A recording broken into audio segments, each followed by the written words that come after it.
Hey everyone, my name is Hannah and welcome back to my YouTube channel. We are so close to ringing in the new year, so I thought it would be fun to take a look at the top 5 most asked questions about ranching in 2025.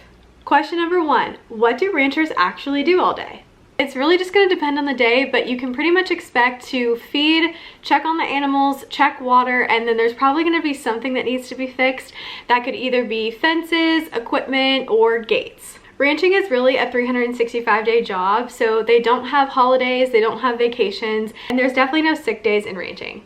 Question number 2, do cows really need that much care, or do they just take care of themselves?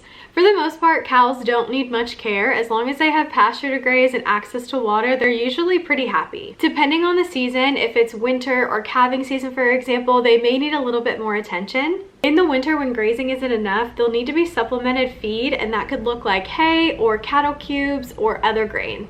And if it's calving season, there's a lot more monitoring that's happening. Ranchers spend a lot of time monitoring their cows when it's calving season because if something does happen, they're able to jump in and intervene really quickly, making sure that mama and baby are safe. Question number 3 is a funny one, and it is, why are horses so expensive and high maintenance? That one you will probably have to take up with the good Lord. I don't know, because both of those are very true.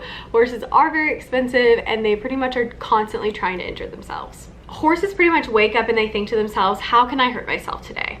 Horses are going to be a lot more expensive if they're a good age, they're healthy, have a good temperament, are finished in a specific discipline, they don't have any injuries, and sometimes even if they're a specific color. So the more desirable traits that a horse has, the more expensive they're going to be. Now, maintenance on a horse is a little bit different than a cow because they're athletes and tools. And depending on what they're used for and how active they are, there could be preventative care, sports medicine therapy, and vet bills. Working and performance horses can get things like joint injections, chiropractic work, or even water therapy.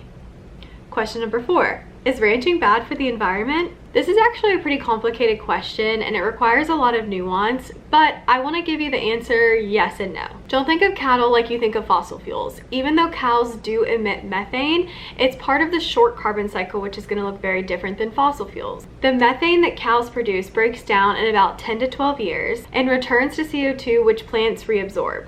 The other piece of the puzzle here is, how is it managed, and are we talking about an industrial operation? So if you're familiar with something called rotational grazing, which pretty much just means you're moving cows pasture to pasture, and if it's managed properly, you can actually make the grass and the soil better than it was. Rotational grazing can promote soil health and make even more deeper, more prosperous roots, and those roots can pull carbon out of the atmosphere.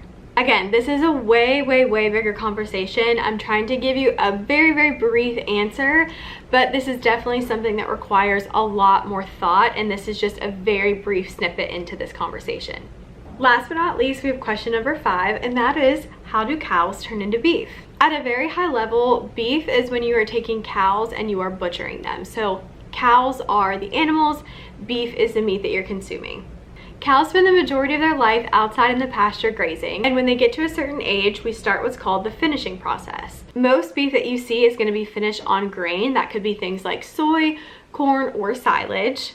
It takes about 60 to 90 days of feeding these steers these high protein, high fat diets for them to be at the weight where they're ready to go to the butcher. From the butcher, they're processed there, and then they end up on your grocery store shelves.